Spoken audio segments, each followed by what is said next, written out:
কোনো কারণে সালাতে ঈশা পড়া হয় নাই, অর্থাৎ পরে পড়বো বলে ঘুমাই গেছেন, পরে দেখেন ফজরের সময় হয়ে গেছে, মসজিদে জামাত চলতেছে, এখন আমার করণীয় কি? সালাতে ঈশা নিয়ত করবো না ফজর নিয়ত করবো? আগে অবশ্যই সালাতে ঈশা পড়তে হবে। তো কি করবেন?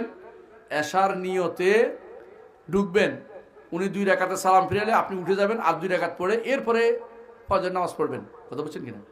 মানে আপনাকে সিরিয়াল ঠিক রাখতে হবে, কোনো ক্রমেই এক নামাজ বাদ দিয়ে আরেক নামাজ আল্লাহ কবুল করবেন না। আপনার সিরিয়াল ঠিক করতে হবে, যত নামাজ যাই সব কি করতে হবে? পড়তে হবে। কথা বুঝতে পারছি? আপনি কি করবেন তাহলে? আগে এশা, তারপরে নিজে প্রয়োজন না পাইলে নিজে নিজে হইলেও কি করতে হবে? ফজর পড়তে হবে। জি, অন্য কোনো জামাত না পাইলে। গর্ভ অবস্থায় মাছ কাটা যাবে না, মরক জবাই করা যাবে না, এটা কি ইসলাম কি বলে? যদি মনে করে এটা, খেয়াল করেন, যদি মনে করে এটা মাছ কাটলে এই কারণে বাচ্চা আমার মাছ কাটা হবে, পেট কাটা হবে, ঠোঁট কাটা হবে, তাহলে সেই ব্যক্তি ছোট শিরিক করলো। হ্যাঁ, এটা কারণ মনে করছে। আর যদি মনে করে মাছ কাটা এইটাই আমাকে, এই যে মাছ কাটছে এইটাই আমাকে সন্তানকে এরকম করে ফেলবে, তাহলে বড় শিরিক হয়ে যাবে। বুঝলেন কিনা? এই যে কাটছি এইটাকে, এটার কারণে না, এটাই করে ফেলতেছে, তাহলে বড় শিরিক।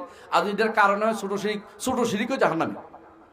ছোট শিরিক মানে শিরকের জাস্ট মাত্রা কম, কিন্তু জাহান্নামী। কথা বুঝাতে পারছি? এইটার নাম হচ্ছে তাতায়ুর বা কুলক্ষণ নেয়া, এবং এটা জায়েজ না, এটা হলো শিরিক। বুঝে আসছে?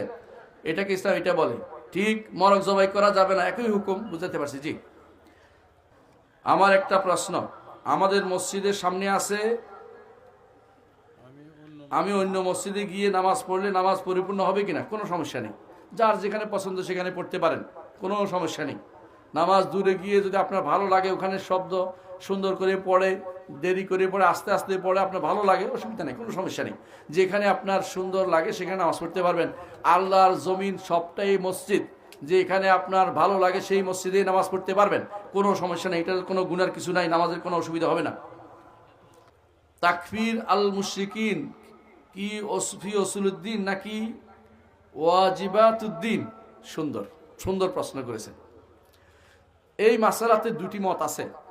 ইমাম আবু হানিফা রহমতুল্লাহর মত হচ্ছে ওয়াজিবাতুদ্দিনের মধ্যে, উসুলুদ্দিনের মধ্যে শুধুমাত্র তাকফির। মুশরিকদেরকে, এরা কেন মুশরিক? কারণ তারা ঈমান আনে নাই অন্য ইমামদের নিকট। তারা এই কারণে মুশরিক যে ঈমানও আনে নাই, সালাতও আদায় করে নাই। 2টা কারণ তারা বলছে। ইমাম আবু হানিফা রহমতুল্লাহ যে বড়টাই তো শেষ, ছোটটা আনার দরকার হচ্ছে না, এটা হলো পার্থক্য। বুঝে আসছে কথাটা? উসুলুদ্দিন হচ্ছে ঈমান, আর ওয়াজিবাতুদ্দিন হচ্ছে ফরায়েজ, যেগুলি বলেন ফরজ আছে না এগুলো। তো 2টা মত, কিন্তু আসলে